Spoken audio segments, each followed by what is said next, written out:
नाज़रीन, अवामी न्यूज़ में ख़बरनि जो सिलसिलो जारी है। इन वक्त असीं तव्हांखे घोटकी में ख़बर ॾींदा हलूं त खानगढ़ जे गोहर पैलेस में अली गौहर खान महर जी मेज़बानी हेठि पीपी मुखालिफ़ इतिहाद जो इजलास थी गुज़रियो, जंहिंमें GDA जे MPA सरदार अली गौहर खान महर, JUI अॻवान राशिद महमूद सूमरो, MPA शहरियार महर ऐं ॿियनि शिरकत कई है। इन मौक़े ते इन्हनि मीडिया सां ॻाल्हाईंदे चयो आहे त पहिरियां त मां अवां सभिनी सहाफ़ी दोस्तनि जो शुक्रगुज़ार आहियां।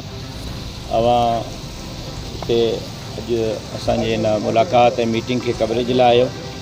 मां सरदार अली गौहर खान महर साहब जो दिली तौर ते इंतहाई मशहूर आहियां, जिन ज़ोहराने ते असांखे मदऊ कयो, मान बख़्शियो, इज़्ज़त बख़्शी। अवांजे इल्म में आहे त 17 तारीख़ लारकाणे में 10 ज़िलनि जो मुश्तरक इजलास थी गुज़रियो हो, जंहिंमें सिंध जे अहम बुनियादी मसइलनि खे डिस्कस कयो वियो।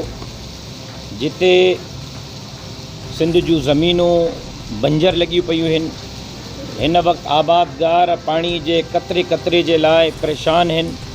सिंध जा जज़ीरा खपाया पिया वञनि, सिंध जा ॿेट खपाया पिया वञनि। थर जे कारूंजर खां वठी घोटकी ताईं सिंध बुनियादी मसाइल खां महरूम आहे। लारकाणो मुंहंनि जे दड़े जो ॾेख ॾेई रहियो आहे।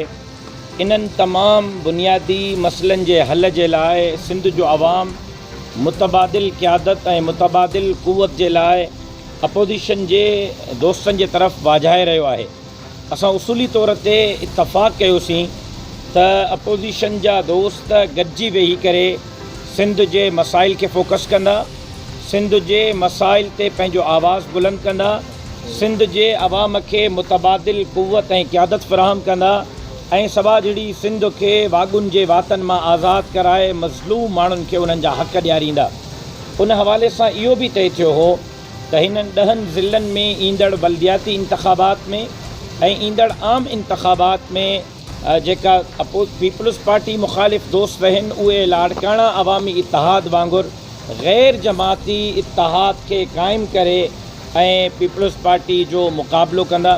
उन हवाले सां अॼु असांजी हिकिड़ी ॿी मीटिंग हिते सरदार अली गौहर खान साहब जी मेज़बानी में थी गुज़री आहे। इतिहाद खे कीअं मज़बूत कजे, इन इतिहाद खे कीअं अॻिते खणी हलिजे, अवामी मसाइल खे कीअं फोकस कजे ऐं सभा जहिड़ी सिंध खे वागुनि जे वातनि मां कीअं आज़ादु कराइजे। असांजी मीटिंग तमामु घणी फ्रूटफुल रही आहे ऐं मां उमेदु करियां थो त हीउ जेको सिलसिलो असां शुरू कयो आहे, असां कंहिं नतीजे ते पहुचंदासीं ऐं इंशा अल्लाहुल अज़ीज़ सभा जहिड़ी सिंध खे वागुनि जे वातनि मां मुश्तरक जद्दोजहद सां ॿाहिरि कढंदासीं। सरदार साहब, मां सूमरो साहब जो बेहद मशकूर ऐं शुक्रगुज़ार आहियां, जेके असांजी दावत हिते आया।